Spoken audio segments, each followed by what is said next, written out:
thank you both very much for joining us today. I know you're very busy people, so the purpose of this meeting really is to try and celebrate our apprentices, Jack, you being one of them. And it's National Apprenticeship Week, so it's the best time to do it, and hopefully inspire others to go down the apprenticeship route as well. Let them know about the job that you're in, Jack, as well, because they may not have even considered or heard about the role that they could do as a lab tech. So Jonathan, do you want to give us a quick overview of the company and what your role is within the company?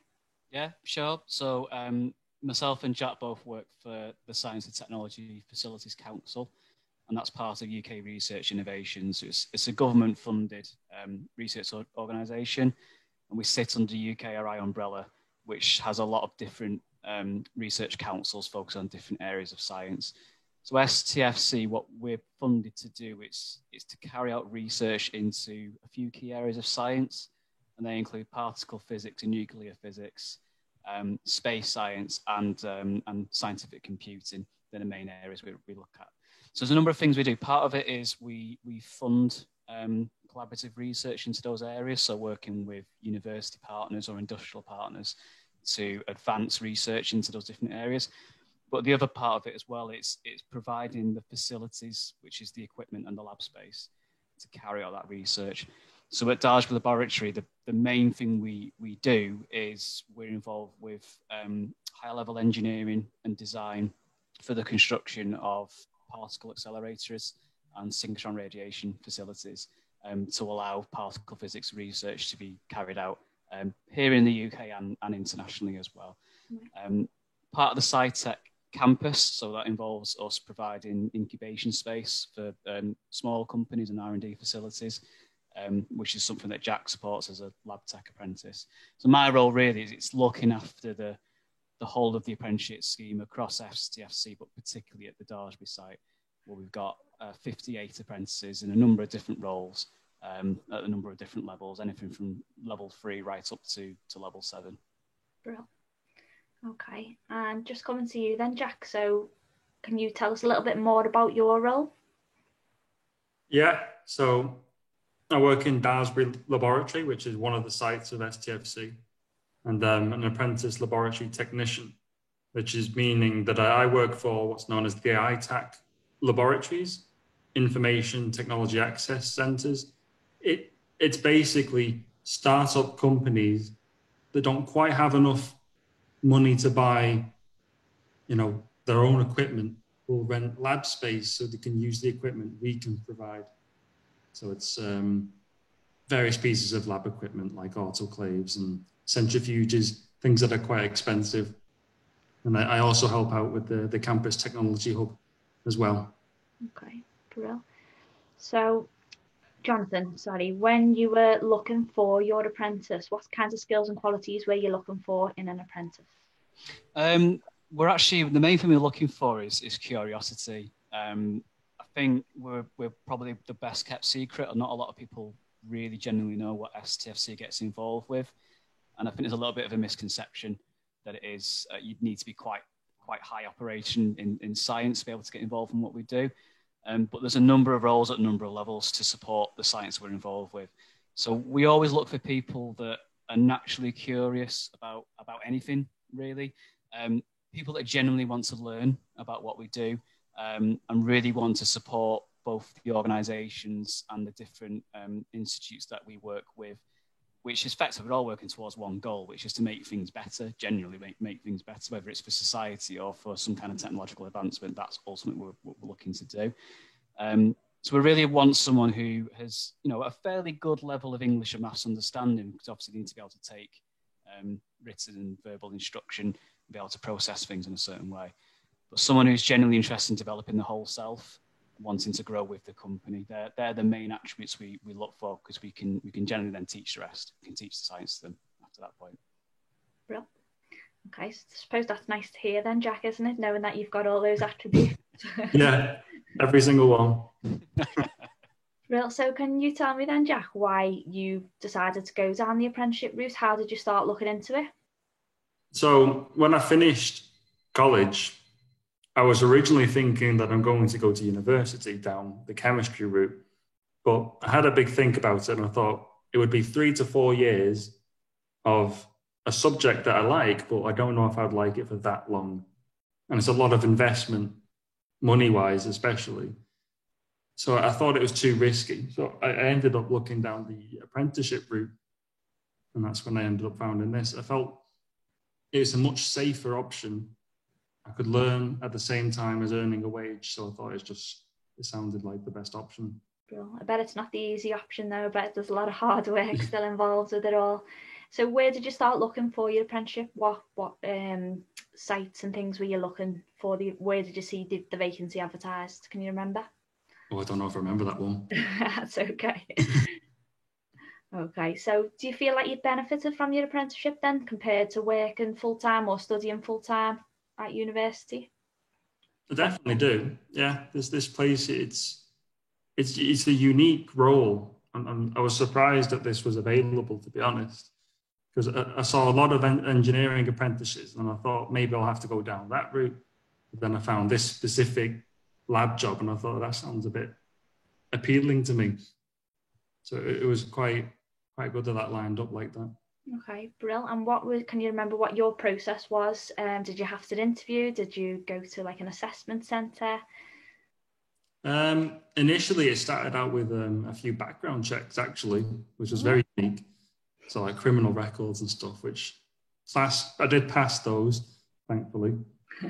And then it went through the regular interviews on sites and a few test days, and then eventually they said that I've got the role. Brilliant. Okay, so do you attend college one day a week, or would you have done in normal circumstances pre-COVID? Yeah, pre-COVID I was going every Tuesday. Now it's a Zoom call at the moment, and I believe that should be done in June. Right. Because I'll be coming up to over 2.5 years then. And how have you found the college side of it? What do you enjoy most about it, your apprenticeship in general? The learning side of the job is, it is related to the job because it gives me more understanding of the chemicals that I work with and also what the tenants are doing, which is handy because if they're trying to understand equipment, I can help them. I can say, oh, well, have you tried this? Have you done this? So it is actually helpful to learn this applied chemistry route. Okay. And so I suppose this next question's aimed at both of you, I suppose. So Jonathan, first of all, so with the apprentices in your business when they're starting out, do they have progression opportunities? Are there opportunities that come up within the business?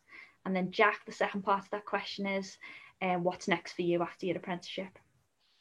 Yeah, we do try and put a lot of investment into our apprentices because we do see it as an investment for the future, which is why we go down the apprenticeship route, because the work that we do, as Jack's pointed out, it is quite unique. It is a little bit different, so it's really hard for us to find people with that ready set of skills to come into the workforce. So for us, the apprenticeships gives us the perfect balance between getting someone in who's eager to learn, eager to develop, and we can teach them the skills that are needed. Through a structured apprenticeships, it gives them the grounding through the qualifications, it gives them the grounding through the apprenticeship standard, and it gives them that stretch, which is what they really need, plus the actual application of the learning in the workplace. But then what we do is we retain our apprentices at the end. So we've had a really good retention rate with our apprentices, which we're quite proud of. We offer permanent roles for all of our apprentices at the end. And then there is the opportunity to go on to further learning and development. So whether it's through a further apprenticeship at a higher level, for example, or through some other formal means of training. We've got apprentices that have done an initial 4-year engineering apprenticeship and are now going on to doing level 6 degree apprenticeships. And we've got other staff members who've been with us for years and years and years in really technical roles. And they're undertaking apprenticeships for the first time because their roles have expanded and we need to give them new skill sets. So there's always opportunity to develop and go on to further learning here. Great. Sounds like a great place to work as well. So go on then, Jack. So what's next for you then after your apprenticeship? What are you hoping to move on to? So after the apprenticeship finishes, I should end up with the full-on lab tech role, which I'll be fully responsible then. So at the moment, I'm still getting assisted with certain aspects. And I feel like I might, even after I get it, it'll still refer back to my manager for some things and whatnot. But the idea is eventually the manager will retire, so it'll just be me and my other colleague, Debbie, who we can then run the 2 labs together. Fab. Okay. So hopefully that'll all work out for you. And then my final question then for both of you. So I've got a question for you, Jack, first, and then the final one for you, Jonathan. So Jack, would you recommend the apprenticeship route to others? Yeah, definitely. I mean, I've really enjoyed this. Not only has it been unique, as I keep saying, it's unique. It's because you also are learning about the job, but you get a wage, you get experience on the job, and you get to meet other people who are apprentices as well. So you get to feel, you know, that they're going through similar things, and you can meet up and you do things together. It's really good. I'd highly recommend it.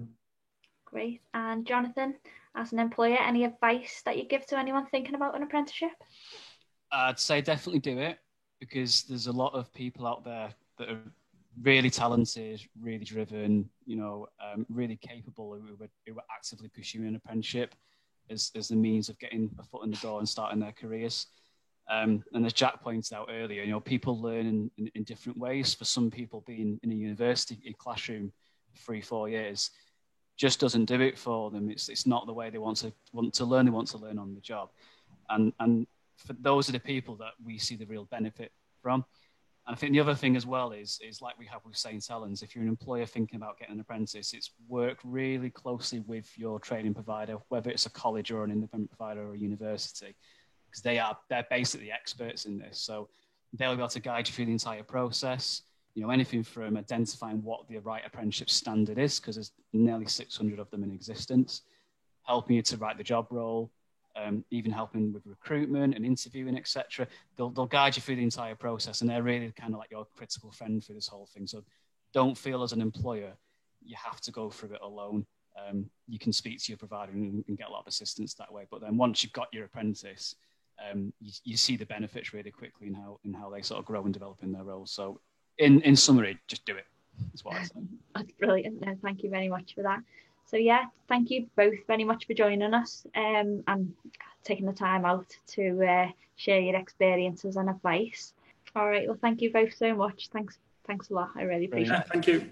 Thanks, Lisa. And we got there in the end, didn't we, Jack? Yeah. See you now. Thanks, guys. Bye now. Cheers. Bye-bye.